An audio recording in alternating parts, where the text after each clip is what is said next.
ovo. Pão com ovo. Pão com ovo. Pão com ovo. Pão com ovo. Pão com ovo. Pão com ovo. Pão com ovo, a Ágora da democracia na internet. Bom, agora sim, então, boa noite a todas e todos, meninos, meninas, Jair, Tatiane, Walter, boa noite, comunidade Pão com Ovo, que está sempre conosco. Hoje, um dia de triste memória, né? 31 de março, nós não poderíamos deixar de falar no que foi a ditadura e como é que está hoje a nossa conjuntura.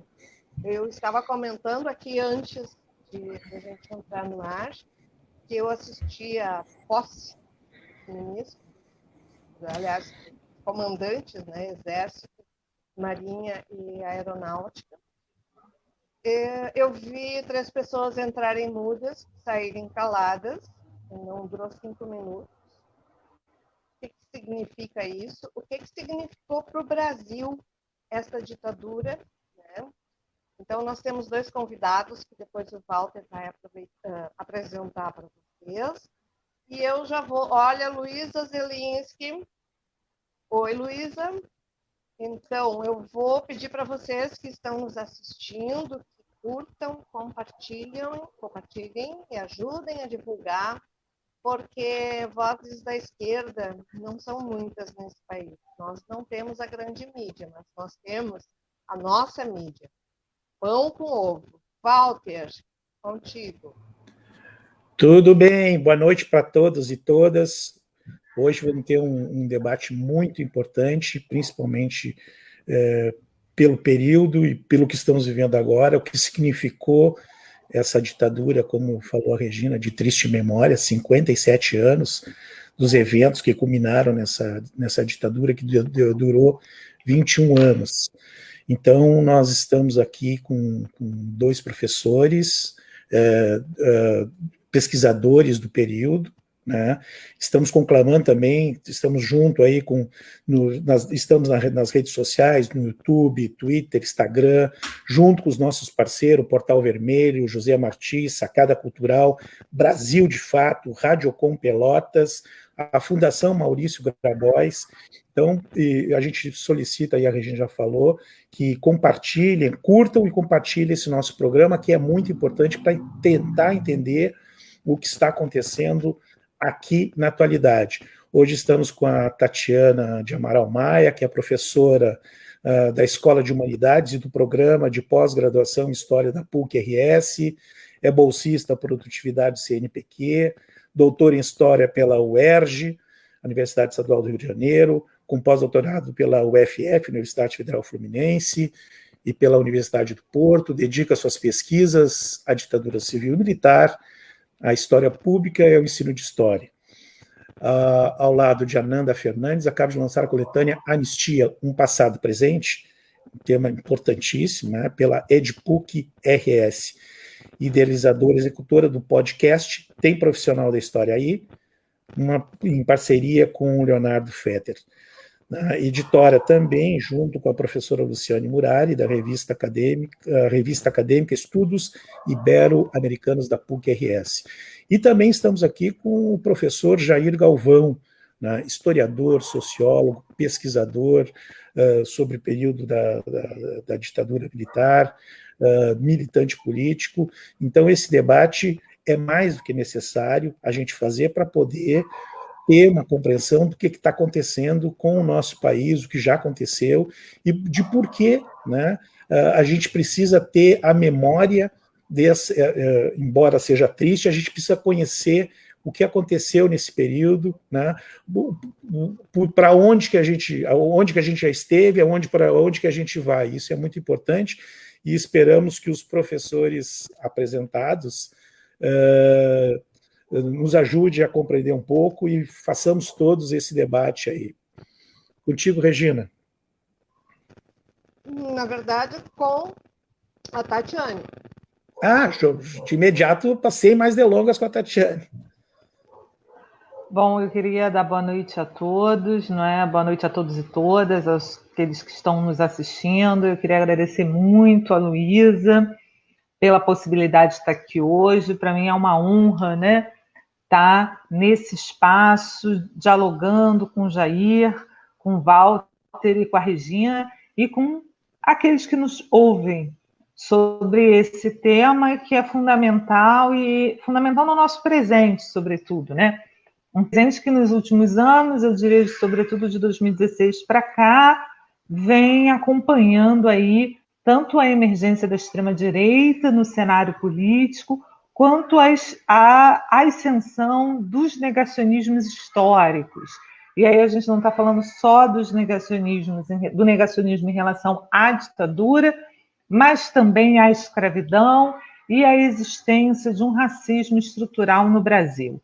Então, a gente vem enfrentando, não é à toa que a Associação Nacional de Professores e Pesquisadores de História, ANPU, ela, nos últimos anos, adotou aí o slogan A História em Combate, porque a gente hoje vive uma série de negacionismos históricos junto com a emergência da extrema-direita em um fenômeno que a gente não tinha visto desde as vésperas do golpe, que é a ocupação de setores de extrema-direita nas ruas, não é? E eles hoje ocupam as ruas com cada vez mais frequência, reivindicando aí o autoritarismo, o retorno da ditadura e negando a existência desse terrível passado que, além de violar graves direitos humanos, gerou uma ampliação da desigualdade social brasileira, não é? Coibiu as liberdades políticas e civis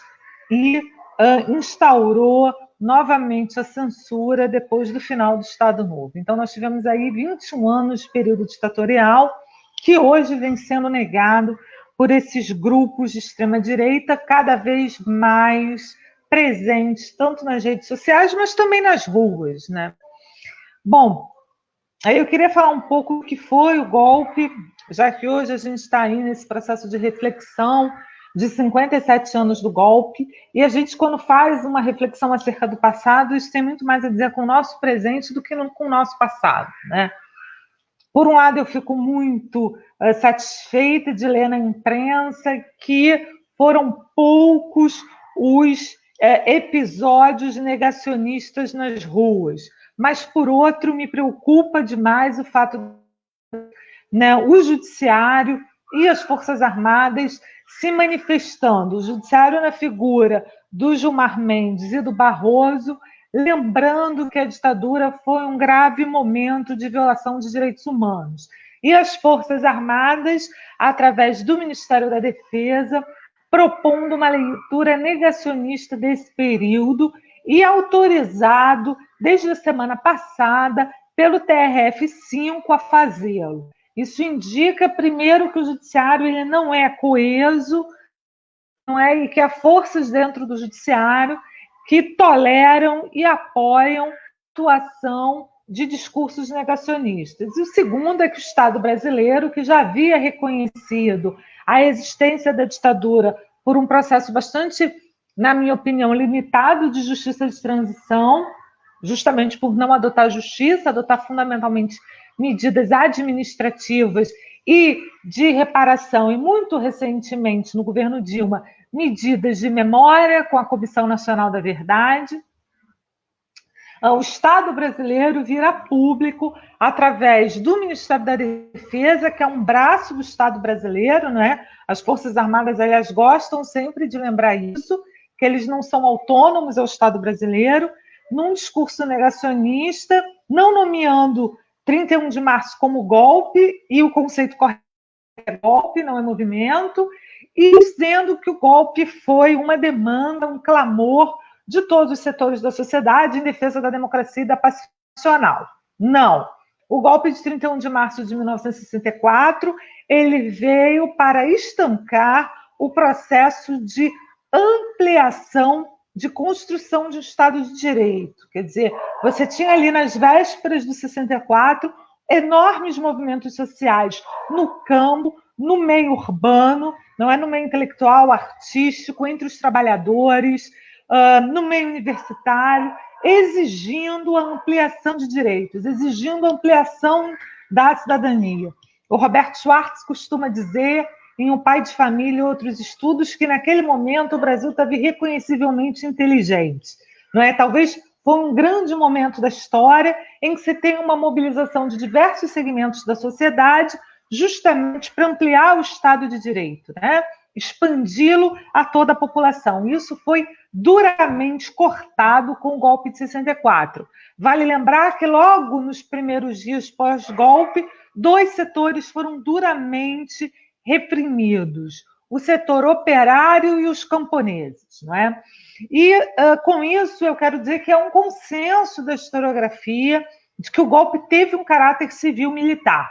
Se sobre a ditadura paira ainda discussões se o golpe se a ditadura é militar ou civil-militar, não há dúvidas para a historiografia de que o golpe, o ato golpe do dia 31 de março é civil-militar. E por quê? Porque ele vai contar com apoios e intervenção direta de atores políticos. Entre os apoiadores, nós podemos citar o empresariado, organizado através do IPES e do IBAD, não é?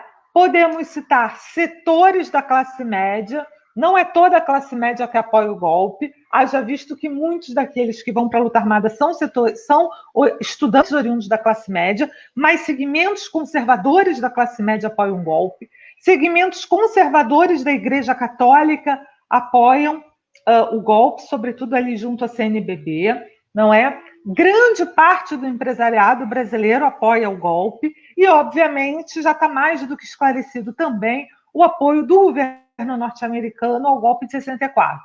Isso num ambiente de construção do anticomunismo, a gente vivia em plena Guerra Fria e na tentativa justamente de barrar o processo, o famoso processo de reformas de base.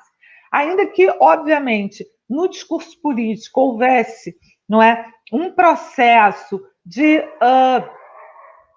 discursos cada vez mais inflamados, não há nenhum indício de que havia alguma ameaça comunista, inclusive porque o Partido Comunista já havia proposto a via reformista, não é? Apoiava o governo João Goulart, então o que você tinha era um Estado democrático, interessado em aprofundar as chamadas reformas de base, sobretudo a reforma agrária, que é um problema estrutural de todo o período republicano, e ele é estrutural não só porque ele diz respeito ao campo, mas ele diz respeito à montagem do sistema político brasileiro durante boa parte da República. A gente não pode esquecer jamais disso, que a Primeira República é toda uma república de oligarquias, de interesses dos grandes latifundiários. Então, a reforma agrária, a reforma universitária, a ampliação dos direitos dos trabalhadores operários, os direitos à ascensão da cidadania, isso tudo foi ceifado com o golpe de 1964. E desde aquele imediato a gente já tem aí um processo ditatorial. A ditadura ela não começa em 68, nós temos vários atos institucionais antes, repressão, censura, tortura e perseguição política. A partir de 68, o que a gente vai ter é a adoção de um terrorismo de Estado, ou seja, práticas sistemáticas, organizadas institucionalmente, verticalmente, não é? Atingindo a todo aquele que for opositor do regime ou considerado opositor do regime, não é? E uma ditadura que vai durar aí, na minha perspectiva, até 85 e cujos legados permanecem, porque ainda que a gente tenha se livrado da Constituição de 1967 e adotado uma Constituição Cidadã em 88, há muitos legados da ditadura, entre eles a lei da anistia, não é? Uma lei de um período ditatorial que não só está em vigor, como é constantemente defendida como legítima, inclusive pelo judiciário brasileiro, em nome de um suposto acordo. Acordo entre quem? Acordo entre elites políticas. Porque o nosso processo de transição para a democracia é um processo, sim, conciliatório, mas conciliatório entre as elites políticas, que, aliás, é uma marca da cultura política republicana. É isso, por enquanto. Muito bem, professora Tatiana, de imediato passando para o professor Jair Galvão. É contigo, professor. Boa noite, Walter, boa noite, Tatiana, boa noite, Regina. Eu quero, em nome de Luísa Zelinski, Preto Léo, saudar e parabenizar todas e a todas as companheiras e os companheiros da comunidade Pão com Ovo pela luta e por se manter firme nessa trincheira. Parabéns a todas e a todos. Eu concordo, Tatiana, com as suas reflexões. Eu também acho que o golpe de 64 foi um golpe contra o liberalismo. Não foi um golpe contra o comunismo, que a gente sabe muito bem, você bem citou qual foi a posição do Partido Comunista naquela época, ainda já tinha fracionado entre PCB e PCdoB, mas a gente sabe qual era a posição dos comunistas. Né? E eu não sei se eu não estou vendo aqui, enfim, mas deve estar... E, de fato, foi um golpe contra o liberalismo. Um golpe que se aprofunda com o AI-5 e aí se cria o estado de terror. Eu não quero retomar aqui as falas de Tatiana, porque eu acho também, Tatiana e demais, que mesmo o caos que foi, mesmo o terror que a gente viveu, eu já peguei uma parte final, já nos anos 70, já no início dos anos 80, já estava militando politicamente, e a gente sabia como é que, mesmo já no final, como é que a repressão nos caía.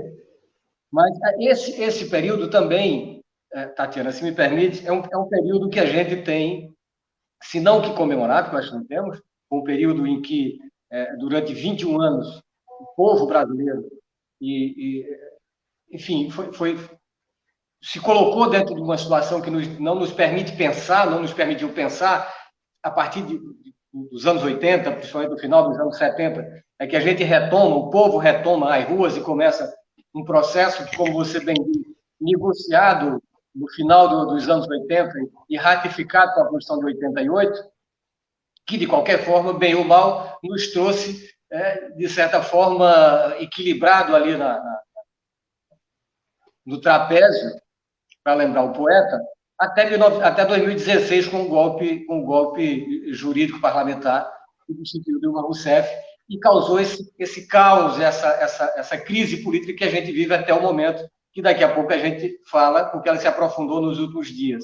Mas eu quero retomar um pouco os anos de chumbo, muito mais para lembrar de quando eu falava de 68, do AI-5 em 68, e o Estado terrorista. Não há o que se negar, é impossível negar isso. Eu acho que a Comissão da Verdade, insuficiente como foi, mas nos revelou uma série de atrocidades que nós precisamos, inclusive, retomar isso de forma muito mais consistente, principalmente agora como elemento contra-hegemônico de uma narrativa que está posta nas ruas, né, do bolsonarismo, e a gente tem que retomar, inclusive, aqueles documentos. E é nessa medida, de retomada desses documentos, eu quero fazer referência à resistência, né?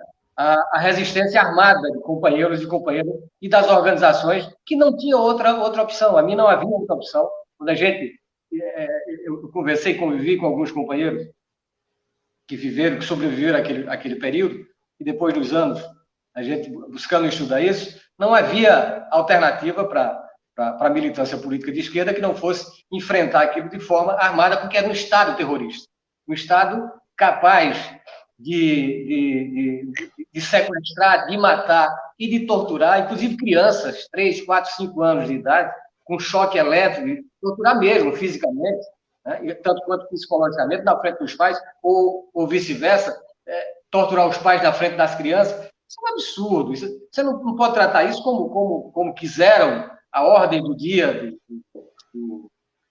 do atual ministro da Justiça, das Forças Armadas, enfim, não sei agora o nome do Ministério, nos coloca numa situação de que a gente não pode admitir isso. E nós não podemos admitir na medida em que a gente tem que trazer essa história de volta. Eu acho que aí está, por exemplo, esse momento que a gente está aqui, nos solidarizando com a comunidade Pão com Ovo, por nos permitir isso. Mas a gente tem que retomar isso de forma muito mais incisiva, numa militância que se perdeu, inclusive, durante os 13 anos de governo petista. Nós perdemos essa militância. Mas não foi só o PT que perdeu, porque não só existiu o PT na esquerda, a esquerda de uma forma geral. Então, isso é um outro problema, um problema da crise da democracia contemporânea. Levaria, tem outro tema para discutir isso, não vamos a esse ponto. Mas eu quero lembrar aqui de algumas figuras que são emblemáticas da nossa história, da nossa luta durante os anos de chumbo.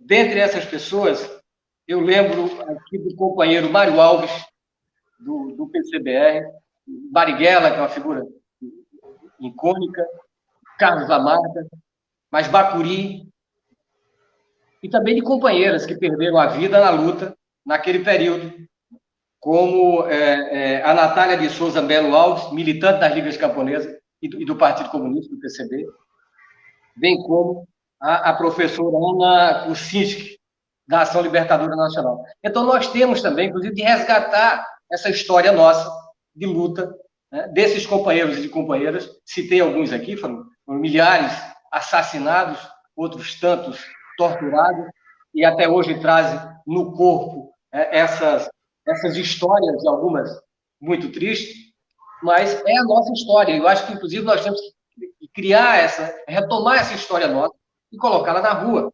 Eu acho que cabe a nós, professores de história, de sociologia, mas também cabe aos movimentos sociais e os movimentos políticos, sobretudo, os partidos políticos, sobretudo, e os movimentos sociais de uma forma geral. Então, eu acho que nós temos, sim, um momento muito triste para a história do país, de uma forma geral, mas nós temos também história de luta que a gente deve não só preservar, mas trazê-la de volta para o dia a dia, porque a gente está precisando de nos encontrarmos com a história, aquela que nos oprime, mas aquela de luta que a enfrenta. Eu acho que é essa um dos momentos que nós temos que refletir sobre isso e, sobretudo, voltarmos a fazer política, voltarmos a ocupar ruas, seja por esses meios como este nosso agora aqui, impensável até 10, 15 anos atrás, mas também de voltarmos às ruas. Eu paro por aqui nesse momento e a gente retoma logo em seguida. Ok, Jair, muito bom. Fazer uma observação de uma camarada que não foi citada, mas foi torturada e morta, Yara Velberg, companheira de Carlos Lamarca. E foi logo que eu comecei a tomar contato com a esquerda, com o comunismo. Foi uma coisa que me impressionou muito, a garra da Yara Velberg. Cumprimentar aqui a Márcia Beck, a Aline Rodrigues, o Tiago Inácio, o Ademir Herman, Fernando Rosário, o Igor Pereira, Fátima Teixeira, Leonardo Preto Echeverria, André Oda, Cássia Almeida. Também citando que a Aline Rodrigues lembra que Dilma Rousseff e Zé Dirceu sofreram tortura. Foram torturados, sobreviveram e estão aí contando para nós, lutando, né? Cumpriram um papel importantíssimo, mas tudo isso foi um horror. Né? Eu era criança em 64, mas eu peguei o golpe, eu sentia isso, né, na minha família. Tal. Bueno, hoje, e aí eu quero trazer a nossa conversa para hoje. Hoje, nós estamos vivendo uma situação, eu diria, no mínimo, complicadíssima. A avaliação da mídia é que Bolsonaro quis enquadrar e acabou enquadrado. Mas, de qualquer maneira, foi a imprensa mundial de olho. Eu quero saber como é que vocês enxergam isso, como é que isso como é que isso se contextualiza, essa ameaça concreta, quando se tem um ministro da Defesa defendendo o golpe, justamente numa semana em que nós tivemos 3.800 69 mortes e o Exército tem descaramento de dizer que enquanto a taxa brasileira é 2 e não sei quanto, a deles é 0,2 e não sei quanto. O Exército dos seus ele cuida, né? E dos nossos. Como é que está isso? Tatiane, hoje a gente vive concretamente a possibilidade da concretização desse golpe que começou em 2016, com a derrubada da Dilma, com a mão da grande mídia, do capital financeiro, dos Estados Unidos. Como é que tu enxerga isso hoje com o governo Bolsonaro, permeado de militares? Mas antes eu vou chamar o Walter para ele dar um recadinho. Walter. Muito bem, bem no sentido do que a Regina falou, que é a nossa grande preocupação e as notícias dessa semana, tentar entender o que está acontecendo hoje. Há uma tutela, porque a professora Tatiana, ela mostrou bem como foi construído esse quadro, e o Jair também diz que esse quadro, esse aparelho repressor, né, foi construído e teve muita eficácia, né? Então, a grande pergunta é hoje, nós vivemos sob uma tutela militar nos dias de hoje? Eu não sei, na vez passada foi a Tatiana, quer começar, Jair? Não sei, tu ou a Tatiana? Vocês que mandam aí. Não, Tatiana, pode ficar à vontade, pode ficar à vontade. Tá, não, por mim não tem nenhum problema de inversão. Então... Bom, sim, Jair, não tem problema de inversão. Não, pode continuar, pode ir. Tá, bom, enfim, eu acho que a gente, sem dúvida nenhuma, vive uma crise na democracia brasileira. A gente hoje vive um governo que é um governo militarizado e há uma fragilidade nas instituições democráticas. Eu acho que isso é meio ponto pacífico entre todos os analistas, não é? Se nós teremos efetivamente um golpe que marque ruptura ou não, aí realmente há questões também de contingência da história e de correlação de forças.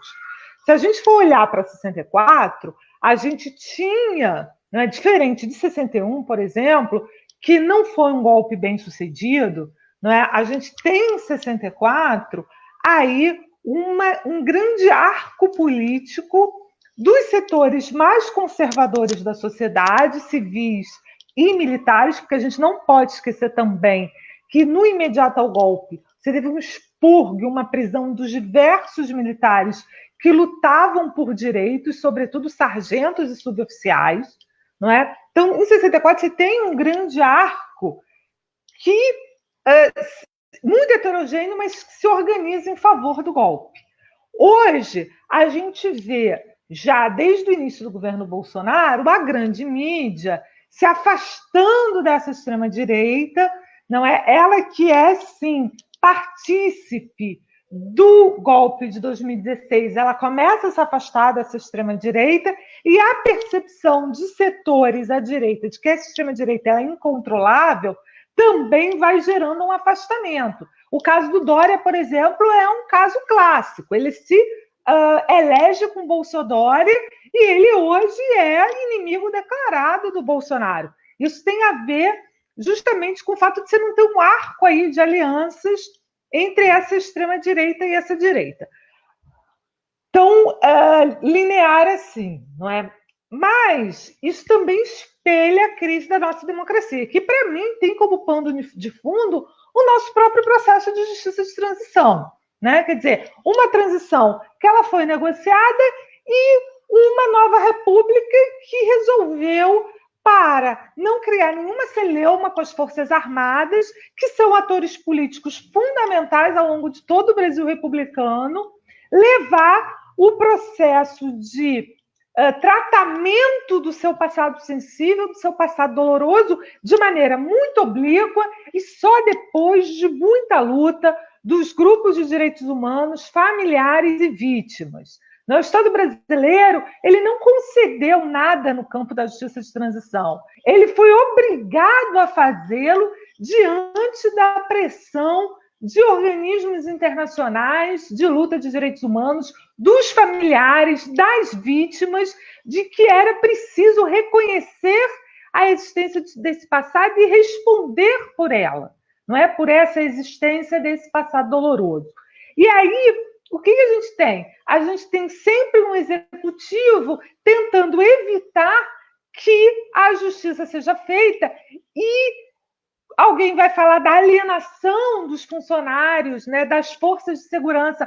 Não, você não teve nenhum processo de repensar o ensino e a formação, nem no interior das Forças Armadas, nem no interior da segurança pública, que é uma das obrigações da Justiça de Transição. A Justiça de Transição prevê reparação possível, não é? Busca da verdade, entendendo como esclarecimento dos casos daqueles que perpetraram as violações de direitos humanos e localização dos corpos desaparecidos, questões de construção de lugar de memória na tentativa de demonstrar o horror de um regime ditatorial e também a necessidade de reformulação do ensino das forças de segurança. E, obviamente, questões de justiça. O Brasil não fez os dois últimos, não é? Ele, aliás, foi condenado pelo Tribunal Interamericano de Direitos Humanos no caso da guerrilha do Araguaia, e ele, signatário desse acordo internacional, até hoje não deu conta de cumprir a medida a qual lhe foi imposta, que era esclarecer onde ocorreu as mortes, quem são os responsáveis por ela e onde estão os corpos.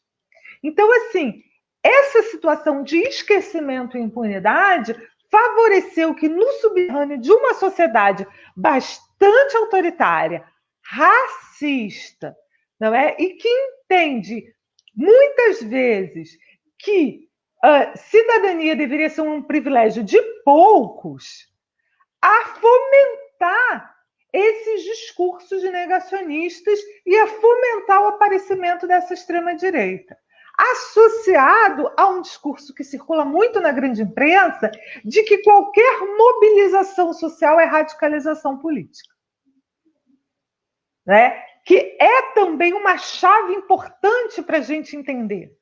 Há uma polarização política ou isso é uma construção discursiva? Qualquer movimento social é logo associado a um processo de radicalização. Então, assim, a gente hoje tem uma democracia fragilizada, né, que eu diria quase como uma instituição casca, como fala o Guides, né? Ela existe, mas ao mesmo tempo ela está toda corroída. Porque, na verdade, esse Estado de Direito não é um Estado extensivo a todos. Porque a gente, ao longo da Nova República, continua negociando com legados autoritários.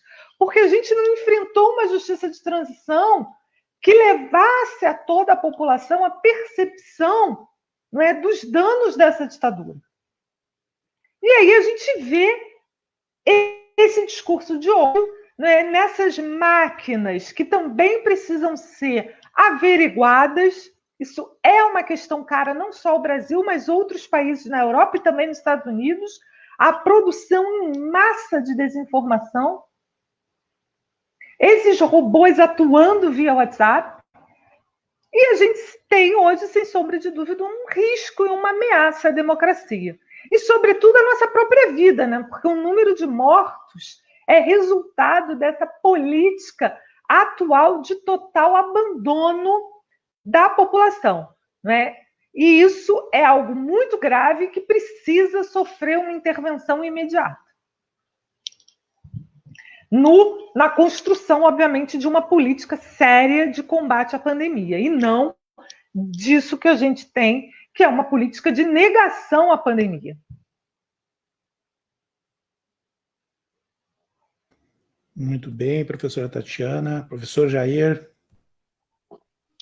Pois é, Walter e demais. Eu, desde o convite de Regina e nesses últimos dias, eu fiquei a imaginar, a gente se encontra para falar sobre democracia, e a gente está defendendo a democracia liberal. Eu gostaria que a gente pudesse estar aqui defendendo a democracia social, talvez nos moldes pensados por Eliúdo e outras figuras. Mas a conjuntura é essa, né? Estamos tentando nos agarrar a uma democracia, né? O que sobrou dessa democracia liberal, aquilo que a gente entende que é necessário que ela exista, inclusive para a gente poder buscar novas conquistas. Eu tenho, nos últimos tempos, discutido um pouco com os companheiros e companheiras aqui do núcleo de pesquisa que temos no programa de pós-graduação em Sociologia aqui na Universidade Federal do Ceará, e desde o início do governo de Bolsonaro, a partir das primeiras ameaças dele contra a democracia, eu sempre questionei se ele daria o golpe, se ele teria condições de dar o golpe, se os militares dariam o golpe para manter o capitão que foi expulso da corporação pelas condições que a gente sabe, e se o generalato assumiria uma posição de submissão diante de uma figura tão pequena quanto essa que se expressou durante 27 anos na Câmara Federal e que é muito menor ainda quando se tem, enquanto presidente da República, estamos vendo isso. E a minha posição sempre foi de questionar. Eu sempre achei que é possível que haja um golpe, mas não com Bolsonaro.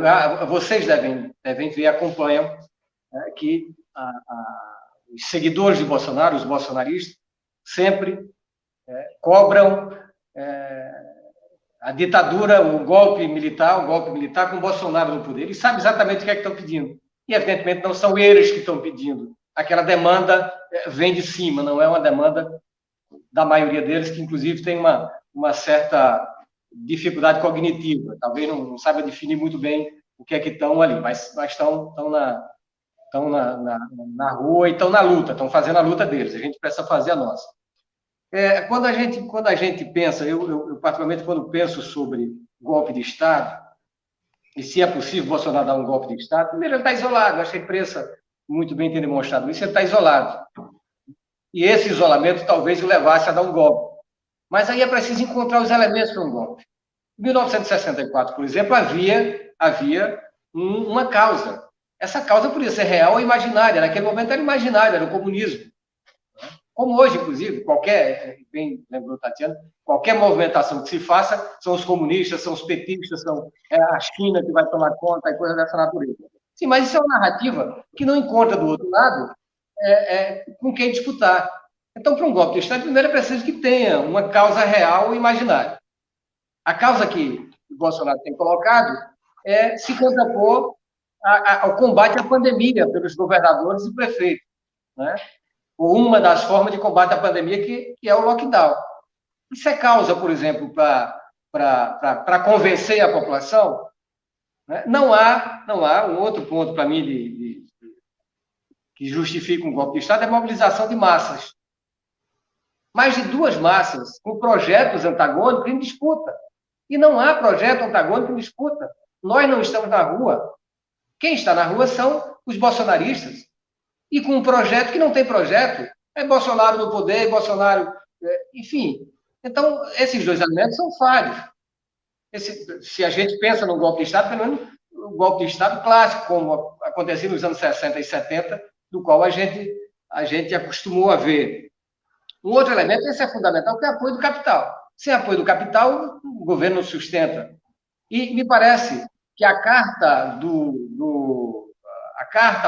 mercado para a sociedade, algumas semanas atrás, ela demonstra muito claramente que aqueles, na sua maioria, pelo menos, aqueles que estavam lá, começou com 300, terminou com mais de 1.000 e tantas assinaturas, de banqueiros, enfim, do setor produtivo, do capital produtivo e dos ditos economistas liberais, enfim, vocês conhecem isso. E naquele momento, um setor, não diria uma fração, mas frações ou setores dessas frações do capital especulativo e do capital produtivo, se colocou muito claramente, inclusive, termina a carta dizendo que o Brasil exige respeito. Uma fala muito clara de quem abandonava o barco, assim como a parte da grande mídia já havia feito antes. Eu acho que um outro elemento é o apoio da sociedade política, partidos políticos, lideranças políticas, movimentos sociais, e esse também Bolsonaro não tem. Primeiro que nunca tem partido, a posição antipolítica de Bolsonaro não lhe permite se organizar em torno de um partido. É uma figura, e nesse aspecto, eu acho que o professor Luiz Filgueiras e a professora Graça Bruno têm toda a razão nas reflexões que fazem com relação ao protofascismo, quando se refere ao bolsonarismo, né, enquanto protofascismo, porque é a figura que a gente olha assim, sabe de onde é que saiu essa figura esdrúxula? Porque ela é incapaz de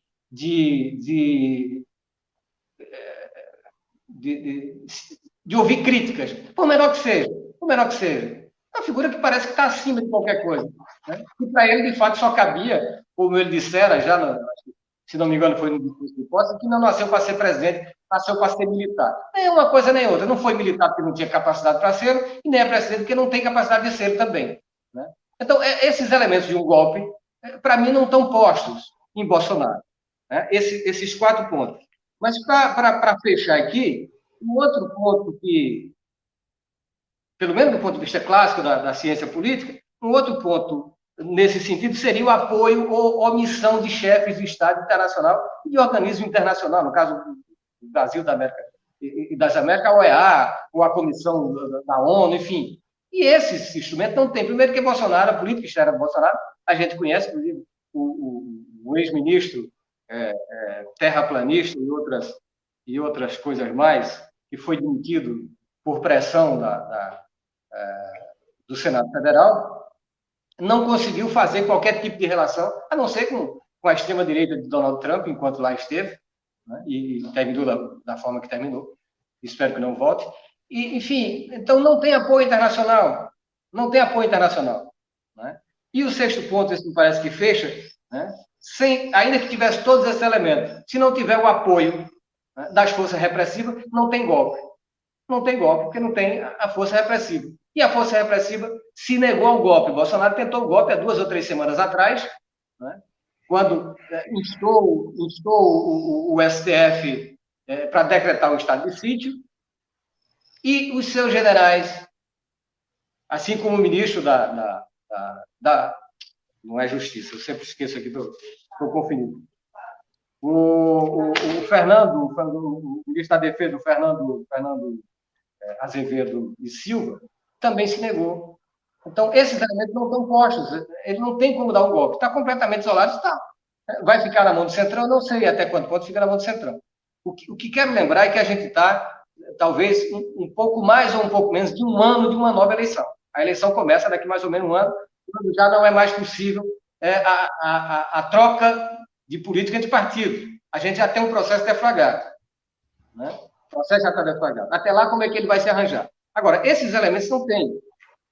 Mas eu comecei a minha fala aqui dizendo das reflexões que tenho feito com os companheiros e companheiras aqui no programa de Sociologia, de que acho possível que se tenha um golpe de Estado. Acho possível. Né? E talvez se não tivesse sido a pandemia, se a gente tivesse continuado como fizemos em 2019, com uma garotada na rua, a UNE, enfim, o movimento estudantil, as pressões que fizemos, se aquele movimento tivesse continuado, e ele estava bastante forte, naquele momento ele estava bastante forte e tinha apoio certamente, setores majoritários da Força Armada naquele momento, e que talvez desse um golpe justificando isso, porque ele já vinha ameaçando desde o início, desde a posse ele já ameaçava. Né? Então, me parece que talvez, se a gente tivesse mantido uma mobilização na rua, como foi uma das justificativas, por exemplo, de 64, uma das justificativas de 64 foi o povo na rua. Né? Então, eram os comunistas. Né? E nós não fomos para a rua, evidentemente, em função da pandemia, mas devíamos, inclusive, estar, se fosse possível. A questão de saúde pública nos impede disso. Não é por falta de a gente teria que ir mesmo, de qualquer forma. Então, me parece, se houver um golpe, que eu não descarto, mas se houver um golpe, não vai ser, como querem os bolsonaristas, para manter Bolsonaro no poder. O generalato não vai se submeter a um capitão incompetente, como tem sido, como foi desde a trajetória de vida do sujeito, é uma trajetória de incompetência. Né? Foi lá enquanto soldado, nas Forças Armadas, foi enquanto deputado federal, 27 anos, 2 projetos, enfim, um sujeito completamente incompetente e que, sinceramente, eu não acredito que as Forças Armadas pudessem dar um golpe para manter uma figura dessa no poder. Agora, evidentemente, se continuar, infelizmente, nos prognósticos que temos, e entrarmos agora em abril, a partir de amanhã, e chegarmos no fim de abril, com 4.000 mortes por dia, como por as previsões no final de fevereiro para março, e infelizmente não só se confirmou, como superou aquelas estatísticas, se de fato se confirmar, e infelizmente se confirmar, que entre maio e junho a gente tenha entre 400 e 500 mil mortes no país por conta da Covid e por conta da irresponsabilidade, grande parte irresponsabilidade do governo federal, talvez a situação mude. Evidentemente, hoje entrou um novo elemento, que foi o auxílio emergencial, porque o povo, a massa, está passando fome, e é fome, não é brincadeira, é fome. Esse pessoal vai se sublevar? Eu acho que não. Eu acho que não. A fome nunca foi revolucionária. A fome não é revolucionária. Então não vai ter gente na rua porque está com fome, não. Eu vivi aqui, enquanto moleque, aqui no Nordeste, vivia no sertão pernambucano, uma cidade do interior, depois, enfim, e presenciei muitos saques nas feiras Rio, lá da cidade. Né? Mas isso não é revolucionário, a fome não é revolucionária. Né? A fome submete. A fome submete. Então não vai ser esse povo que vai descer os morros, que vai sair da periferia, que vai sair do campo para vir para a rua para fazer a revolução, para cobrar. Infelizmente não vai. Não é isso. Mas eu acho que a gente tem uma crise sociossanitária terrível, uma crise política que só se aprofunda desde 2016, né? Eu fiz um dos estudos que eu desenvolvi recentemente foi sobre como o judiciário foi responsável, em grande parte, não é responsável em grande parte, por essa crise política que a gente vive, né? Como ela construiu um discurso de antipolítica que foi apropriado pela extrema-direita bolsonarista, e não só, e repercutido pela mídia exaustão, enfim, que nos traz uma situação deplorável e uma situação preocupante. E, como eu digo, infelizmente, a gente está discutindo como a gente mantém o que sobrou da democracia liberal, quando poderíamos estar discutindo como construir ou como ampliar a democracia social no país.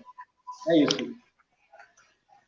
Muito bom, Jair, as suas reflexões e as coisas que tu traz para esse debate são esclarecedoras e esclarecedoras, realmente. Com fome ninguém faz a revolução. Quero dar um alô para Simone Amaral, que pergunta se a volta do Lula acelerou essa tentativa de golpe de Bolsonaro. E um outro comentário do Diogo Correia. Uma coisa é dar o golpe, a outra é manter o golpe. Paulinho, também um alô para ele. Eu acho que a gente está se encaminhando para o final do programa. Nossa, eu ficaria ouvindo a noite toda. Muito, muito bom. Mas, antes de passar para a Tatiana de novo, vou passar para o Walter, para ele dar um alô. E lembrando a vocês, curtem, compartilhem, façam uma adesão ao nosso canal do YouTube, nos sigam nas redes. Pão com ovo é democracia, e ditadura nunca mais. Walter. É isso aí, Regina. Nos acompanhe nas redes sociais, YouTube, Twitter, Instagram, Facebook, junto com os nossos parceiros, o Portal Vermelho, Fundação José Martí, Brasil de Fato, Sacada Cultural, Radiocom Pelotas, Fundação Maurício Grabois. Nós precisamos criar rede para fazer essa resistência, isso um pouco que o Jair falou, para a gente tentar ir para a rua. Né? E a Tatiana deu um quadro assim, bem nu e cru. Né? Na verdade, os militares voltaram, saíram dos quartéis, estão ocupando no primeiro, segundo, terceiro, no quarto escalão, estão ocupando série de cargos públicos. A grande pergunta fica o seguinte: voltaram os militares à arena política, né? Como fazer esses militares voltar para os quartéis agora? Essa é uma questão que vai nos preocupar nesse período, e alguém já falou aí sobre a questão do Lula. Então, para encerrar aí, vamos tentar ver se a gente consegue pensar um pouco sobre essas questões aí. Excelente as colocações da professora Tatiana, do professor Jair. Bom, Walter, Regina, Luísa, todo mundo do Pão com Ovo, queria agradecer muito estar aqui.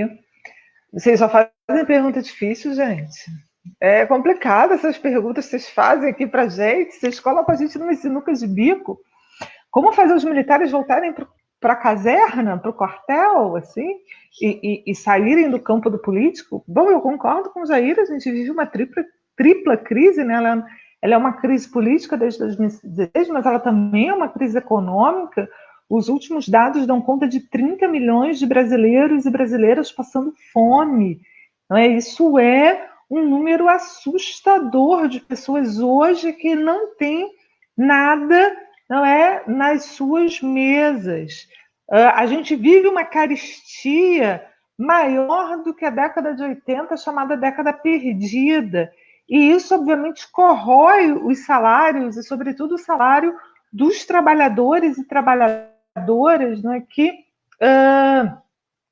fazem parte, constroem esse país. Eu fico me perguntando ainda como é que a aprovação do Bolsonaro, e isso é uma questão que me perturba muito, né? Ainda a aprovação do Bolsonaro é uma aprovação significativa. Ela vem caindo, mas ela ainda é uma aprovação elevada para essa tripla crise que nós vivemos. Sem sombra de dúvida, a volta do Lula no cenário político, ele chacoalhou esse cenário, né? E trouxe, não é, para muitos de nós a esperança de que a gente pode ter um interlocutor, não é, capaz de dar movimentação ao cenário político, porque até então me parecia que todo mundo corria meio atrás. Bolsonaro falando todo tipo de absurdo e boçalidade, que é uma estratégia dele. Esse cara está há 30 anos no Congresso Nacional, ele elegeu os filhos dele, não é? Essa é uma estratégia que ele constrói para si também. Ele dominava o cenário midiático, e a volta do Lula chacoalha isso e traz para muitos de nós uma certa esperança. Sim, acho que ele não tem projeto, eu concordo plenamente com o Jair, a não ser se manter no poder. Ele não tem um projeto político ideológico específico, aliás, isso agradou muito, num primeiro momento, aos liberais, porque ele vinha justamente frear, na minha percepção, a manutenção de uma memória hegemônica na sociedade de que, desde 75, a gente vem lutando pela construção de um Estado de Direito. Isso não é pouca coisa. Isso significou políticas antirracistas e políticas afirmativas. Isso significou o avanço de novas ondas feministas, pauta importante no campo do meio ambiente. Então, eu acho que essa memória de que você tinha uma sociedade, não é, desde 75, mobilizada para a construção de uma relação com o Estado a partir de direitos e a partir de novas pautas da emergência da nova esquerda, é o que o Bolsonaro tenta frear. E, obviamente, isso interessava muito, não é, aos projetos neoliberais. Então, o Bolsonaro ele não é neoliberal, mas ele servia, de certa forma, a esses interesses. Só que essa é uma relação também muito delicada, muito sinuosa e cada vez mais desgastada. Eu espero, sinceramente, que se forme um grande arco político, ainda que a gente precise observar com cuidado, não é, os múltiplos interesses desse arco, de combate à pandemia. Né? E combater a pandemia é também combater a fome que a pandemia trouxe. É estacionar essa escalada de mortes em massa que a gente vê nesse país. Então, a minha esperança é que a gente olhe para a experiência do movimento pela anistia, que no início é um movimento feminino pela anistia, e que depois vai resultar ali nos CBAs, não é? Nos comitês brasileiros pela anistia, e que vai fazer emergir muitas pautas da nova esquerda. Você tem greve contra a caristia, greve dos professores, não é? Você tem Dia Nacional de Lutas, o dia das lutas por direitos, o combate ao racismo, tudo isso vem junto desse arco, não é, que o movimento feminino pela anistia cria e que depois sai meio derrotado, não uma derrota completa, mas meio derrotado com a lei votada por um Congresso expurgado, amordaçado e de um projeto proposto pelo Figueiredo, que foi a lei da anistia de 79, né, que a gente ainda reverbera aí, sobretudo como marca de impunidade e esquecimento. Mas eu espero que a gente pegue essa experiência, não é, de lutas por direitos e busque nessa experiência construir uma alternativa para o combate à pandemia, para o combate à fome que a pandemia trouxe, não é? Pelo direito à democracia e para que se reforce na memória aquilo que a gente vem construindo há 30 anos, que é a expansão do direito das minorias. E que foi isso que se tentou barrar com a eleição de Bolsonaro, porque há muito ressentimento também nesse país. A desigualdade social, o racismo estrutural, eu não tenho dúvidas, a questão do patriarcado e a questão de terras são as marcas que alimentam o ressentimento no Brasil republicano. Boa noite a todos, mais uma vez uma honra, muito obrigada pela oportunidade.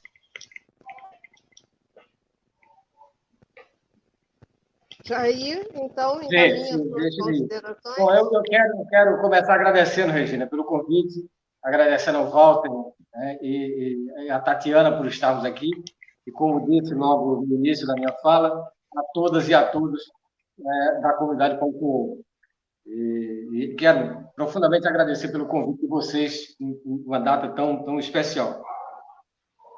Tem um companheiro que jogou algumas questões, mas, de fato, Tatiana, essas questões aqui, alguma gente vai ter que ficar devendo. Não dá para dizer como é que a gente bota os homens de volta para o papel.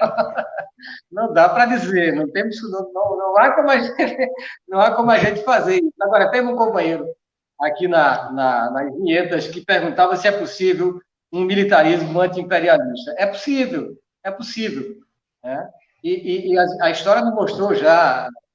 Nós perdemos, inclusive, no país, essa noção de militares nacionalistas. Nós perdemos isso. Né? E perdemos lá durante 64, durante o golpe de 64. Mas nós tivemos. Né? E talvez se coloque hoje, aqui na América Latina, uma área militar anti-imperialista, é a que tem dado sustentação até hoje à experiência da Venezuela com todos os atropelos que se tem ali, mas ali são os militares que têm sustentado, o militar e evidentemente, o sistema de justiça venezuelano que tem sustentado. Mas, veja, eu quero tocar aqui no ponto que foi levantado, do retorno de Lula ao cenário político. Certamente movimentou, inclusive, mobilizou inclusive, são dados que o Lula tem colocado, movimentou o Bolsonaro a tentar fazer aquilo que o outro comandante do Exército, em 2018, fez, de mandar um tweetzinho, né, xingando o STF para não votarem naquele momento um habeas corpus que poderia ter, que era o mesmo, inclusive, estava posto aí, e era, com algumas alterações, que Lula pudesse voltar à cena política. Agora, Lula volta à cena política e, do ponto de vista do campo da esquerda, essa cena política... Tatiana, eu acho que o seu áudio está aberto. E ao retornar à cena política, a gente não pode sequer imaginar que se possa derrotar, se é que ele vai estar lá no poder em 22, a gente possa derrotar o bolsonarismo simplesmente pelo campo da esquerda, uma união entre PT, PC, PCdoB, PSB, PSOL, ampliando para o PSOL. Não é possível. Não é possível. Eu acho que o discurso de Lula, inclusive, foi nesse sentido. Né? E a conjuntura é muito, mas muito pior do que foi a de 2002. Nós estamos diante de uma situação proto-fascista mesmo. Nós não podemos, nesse momento, e eu digo para vocês, né, um semi-velho socialista, um semi-jovem, não sei o que é que chega primeiro, né, e que não gostaria de estar discutindo isso, esse tipo de vamos fazer uma frente ampla com o centro e até a direita, para poder nos colocarmos contra o fascismo. E aqui eu me lembro, por exemplo, do período em que Gramsci esteve preso sob o governo de Mussolini, né, que não estava defendendo a revolução, mas estava defendendo que a esquerda, que o Partido Comunista Italiano, se opusesse àquele momento terrível que o fascismo estava posto. E eu acho que, nesse momento, a gente vai ter, eu particularmente, estou muito pronto para isso, ter que admitir que meu sonho socialista não vai vir agora. E mesmo que não viria só com o PT, o PCdoB, dentro da conjuntura que a gente tem. Agora, nós temos um inimigo que pode, de fato, né, e as experiências de extrema-direita no mundo têm demonstrado, né, eu acho que o fato de Donald Trump ter perdido a eleição nos Estados Unidos nos foi muito favorável, né, mas a extrema-direita não está morta. E essa extrema-direita não está apenas aqui no Brasil, nem foi lá nos Estados Unidos. As experiências na Europa têm se multiplicado e têm chegado em países importantes.